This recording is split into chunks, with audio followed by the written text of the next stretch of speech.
اس دوران ان کی آنکھیں بھی بند تھیں۔ کھانا تیار ہے بابا، لبنہ کی امی نے بابا کے سامنے کھانا رکھتے ہوئے ادب سے کہا۔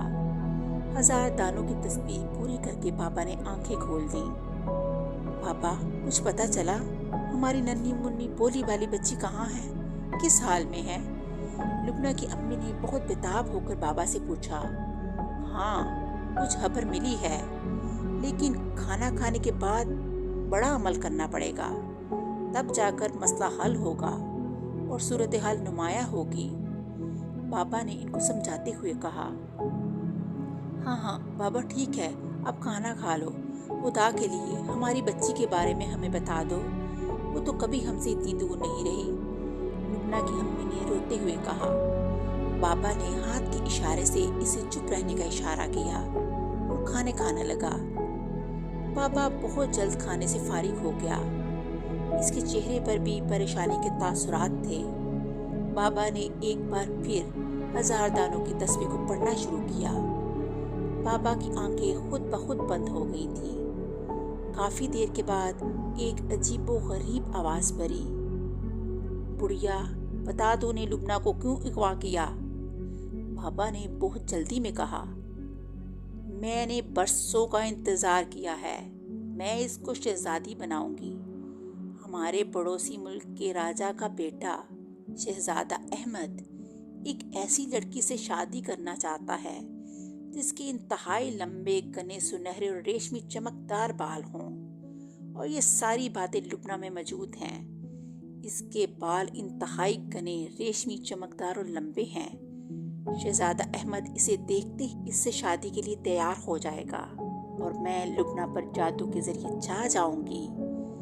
لبنہ کی مدد سے اس کے راج محل پر قبضہ جما لوں گی، سب کو جادو کے ذریعے مار دوں گی، خود ملکہ بن جاؤں گی، پھر مجھے لبنہ کی کوئی ضرورت نہیں رہے گی، تب میں اسے تمہارے پاس بھیج دوں گی۔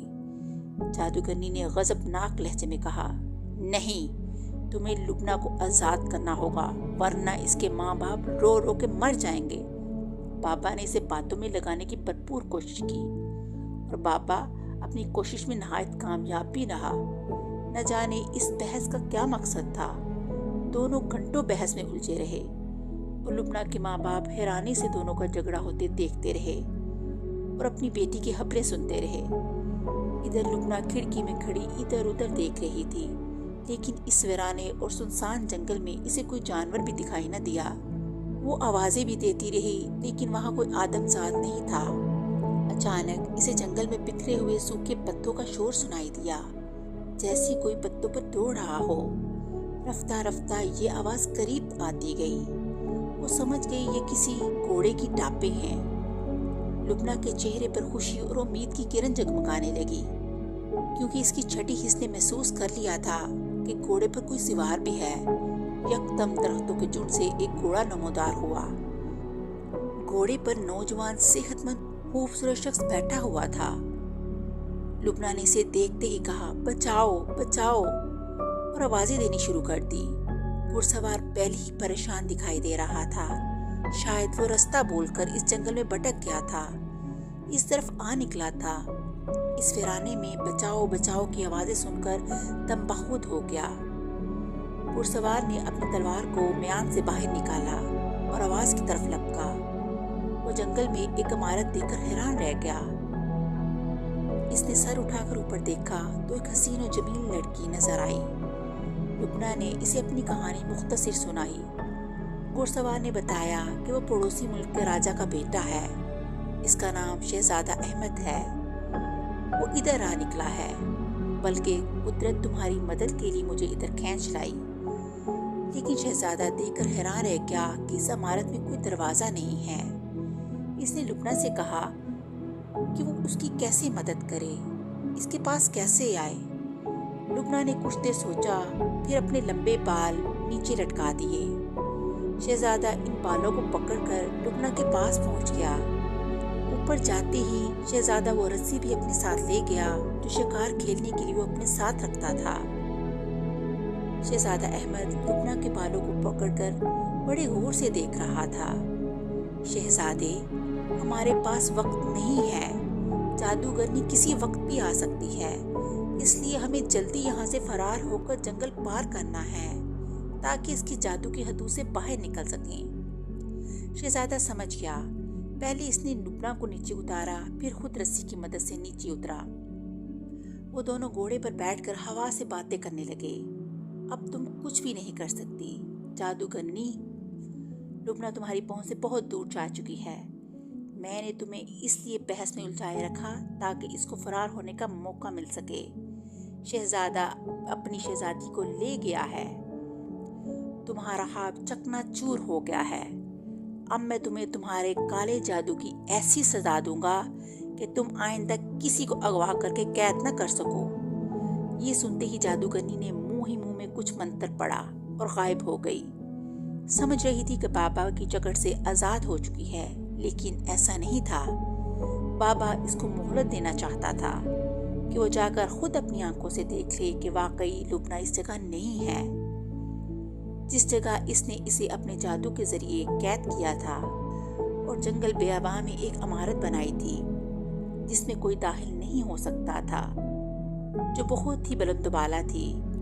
جادوگرنی نے راستے میں دوڑتے دوڑتے اپنی اصلی شکل اختیار کر لی۔ اس کا جسم ہڈیوں کا ڈھانچہ بن گیا تھا، ہاتھوں اور پیروں کی انگلیاں اور ہڈیاں ہی ہڈیاں نظر آ رہی تھیں۔ گوشت غائب ہو چکا تھا۔ ہاتھوں اور پیروں کی انگلیوں کے ناخن بہت بڑے اور نوکیلے تھے۔ اس کے چہرے پر غیظ و غضب کے آثار نظر آ رہے تھے۔ غصے کی حالت میں اس کے گھنگریالے بال اکڑ کر سخت ہو گئے تھے۔ اس کا لباس پھٹا پرانا نظر آ رہا تھا۔ شاید جادوگرنی بہت زیادہ عمر رسیدہ تھی۔ جادوگرنی نے دوڑتے دوڑتے اپنے دل میں ارادہ کیا کہ وہ شہزادہ احمد سے بدلہ لے گی اور لبنا سے بھی۔ اس نے اپنے جادو کے زور سے اپنے ہاتھ میں کینچی لی۔ وہ لبنا کے خوبصورت چمکیلے گنے بال کاٹ دینا چاہتی تھی تاکہ اس کا غصہ ٹھنڈا ہو سکے۔ جادوگرنی نے اپنے جادو سے وہ سفید چھڑی بھی پیدا کر لی تھی جس کا ایک سرا انسانی ٹانگ کا اور دوسرے سرے پر انسانی کھوپڑی تھی۔ اس سفید جادوئی چھڑی سے جادوگرنی اس بلند و بالا عمارت میں اشارے کے ذریعے داخل ہو گئی۔ جادوگرنی جب عمارت کے اندر داخل ہوئی تو وہ جادوئی دروازہ خود بخود بند ہو گیا۔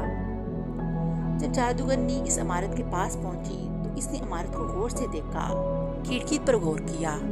کھڑکی کے نیچے دیوار میں کسی مرد کے جوتوں کے نشانات موجود تھے، جیسے کوئی پہلے اوپر چڑھا اور پھر نیچے اترا۔ جادوگرنی فوراً سمجھ گئی کہ واقعی شہزادہ احمد لبنا کو اس کی قید سے آزاد کر کے لے گیا۔ اب تو اس کے تن بدن میں آگ لگ گئی۔ وہ غم و غصے کا اظہار کرنے لگی، لیکن غصہ کس پر اتارتی؟ وہاں تو کوئی آدم ذات تو کیا کوئی جانور بھی نہ تھا۔ اس نے سفید چھڑی سے اشارہ کیا تو عمارت کی دیوار میں ایک دروازہ بن گیا جس میں وہ اندر داخل ہوئی۔ وہ لبنا کو ڈھونڈنے کے لیے ادھر ادھر دوڑی، لیکن اب اسے یقین ہو گیا کہ بابا ٹھیک کہہ رہا تھا۔ جادوگرنی فکر میں پڑ گئی کہ شہزادہ احمد کا ملک اور سلطنت مشرق کی جانب ہے، اس لیے وہ اگر جادو کے زور پر ہوا میں اڑ کر مشرق کی جانب گئی تو چند منٹوں کی تگ و دو میں اور محنت سے وہ شہزادہ احمد اور لبنا کو پکڑ لے گی۔ ابھی وہ سوچ ہی رہی تھی کہ اس پر کوئی علم و عمل کرنے لگا۔ یہ اثرات ویسے ہی تھے جیسا کہ پہلے وہ خود بخود بے قابو ہو کر بابا کے پاس چلی گئی تھی، اور بابا نے اسے بحث میں الجھا دیا۔ جادوگرنی نے لاکھ کوشش کی لیکن وہ بابا کی طرف کھینچتی چلی گئی۔ وہ منہ ہی منہ میں اپنے انتر منتر پڑھنے لگی، لیکن کسی جادو نے کوئی اثر نہ دکھایا۔ وہ بے بس ہو کر اسی کی جانب چلنے لگی۔ وہ بہت بڑی جادوگرنی تھی، لیکن کلام الہی میں دنیا بھر کی طاقت اور تاثیر ہوتی ہے، کیونکہ کلام الہی سچا اور مؤثر کلام ہے۔ بابا کلام الہی کے ذریعے مدد لے رہا تھا۔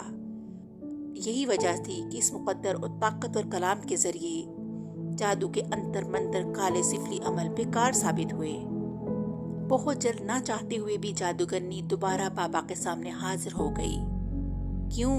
دیکھ آئی اپنی آنکھوں سے، لبنا وہاں سے فرار ہو چکی ہے، وہ اپنی منزل مقصود پر پہنچ چکی ہے۔ بابا نے ایک بار پھر اپنی گفتگو کا آغاز کیا تو لبنا کے والدین بھی سنبھل کر بیٹھ گئے۔ ہاں،